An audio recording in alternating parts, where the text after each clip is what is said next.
अयोध्या नगरी अपने आराध्य राम के स्वागत के लिए पूरी तरह से तैयार हो गई है। 22 जनवरी को रामलला की प्राण प्रतिष्ठा से पहले अनुष्ठान शुरू हो गए हैं। जगह जगह मंत्रोच्चारण किए जा रहे हैं। इस बीच प्राण प्रतिष्ठा के लिए रामलला की मूर्ति को राम मंदिर में पहुंचा दिया गया।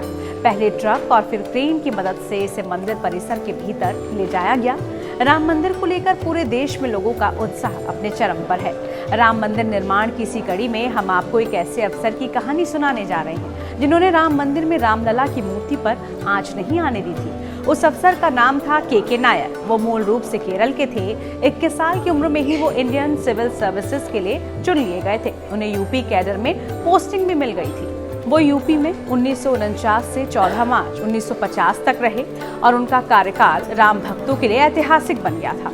दरअसल उनके कार्यकाल के दौरान ही राम जन्मभूमि पर कथित तौर पर रामलला की मूर्ति प्रकट होने की खबर मिलती है। बात 22-23 दिसंबर 1949 की आधी रात की है। पूरी अयोध्या में ये बात आग की तरह फैल गई थी कि रामलला की एक मूर्ति रहस्यमय तरीके से विवादित स्थल बाबरी मस्जिद में प्रकट हुई। ये मूर्ति वही थी जो सदियों से राम चबूतरे पर विराजमान थी। जैसा कि आप सब जानते हैं कि ये कहानी आम है कि बाबरी मस्जिद प्राचीन राम जन्मभूमि मंदिर को तोड़कर बनाई गई है। जैसे ही ये खबर अयोध्या में फैली कि रामलला अपने जन्मभूमि स्थल पर प्रकट हो गए हैं, भक्तों की भारी भीड़ मंदिर की तरफ उमड़ पड़ी। बात पुलिस तक पहुंच गई।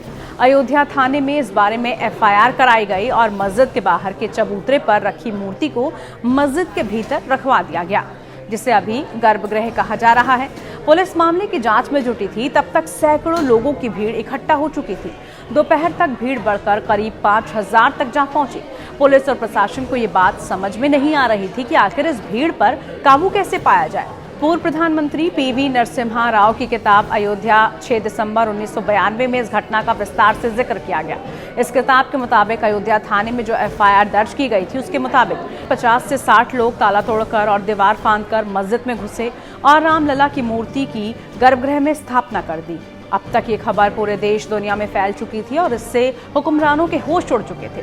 तब पंडित जवाहरलाल नेहरू प्रधानमंत्री के पद पर काबिज थे और गृह मंत्री थे सरदार वल्लभ भाई पटेल। उत्तर प्रदेश के मुख्यमंत्री की कुर्सी पर गोविंद वल्लभ पंत थे। नेताओं में एक राय ये थी कि इस तरह चोरी चुपके और धोखे से किसी दूसरे धर्म के लोगों के पूजा स्थल पर कब्जा करना ठीक नहीं है। केंद्र और यूपी सरकार ने तय किया कि अयोध्या में पूर्व की स्थिति बहाल की जाए। यूपी सरकार ने तब अयोध्या के जिलाधिकारी रहे के नायर को यह आदेश दिया कि रामलला की मूर्ति पहले जहां थी उसे वहां रखवा दिया जाए। मूर्ति को मस्जिद से निकालकर फिर से राम चबूतरे पर रखने का आदेश 23 दिसंबर 1949 की दोपहर 2:30 बजे नायर तक पहुंचा दिया गया। लेकिन के नायर ने ऐसा करने से मना कर दिया और वो अपने फैसले पर अडिग रहे। इस तरह के नायर की जिद के आगे केंद्र और यूपी सरकार की भी नहीं चली। इसके पीछे नायर का तर्क ये था कि अगर अब फिर रामलला की मूर्ति को चबूतरे पर पहुंचा दिया तो कानून व्यवस्था बिगड़ सकती है। साथ ही उन्होंने ये भी बताया कि अयोध्या में कोई भी पुजारी इस बात के लिए तैयार ही नहीं होगा कि रामलला की मूर्ति को गर्भगृह से हटाया जाए। लेकिन यूपी सरकार नायर के इस तर्क से सहमत नहीं हुई और दोबारा आदेश दे दिया कि सरकार के फैसले को अमल में लाया जाए। लेकिन नायर कहाँ उनके सुनने वाले थे। उन्होंने सरकार को एक चिट्ठी लिखी और अपने इस्तीफे की पेशकश कर डाली। साथ ही उन्होंने सरकार को इस सुझाव भी दिया कि मामले को कोर्ट पर छोड़ दिया जाए।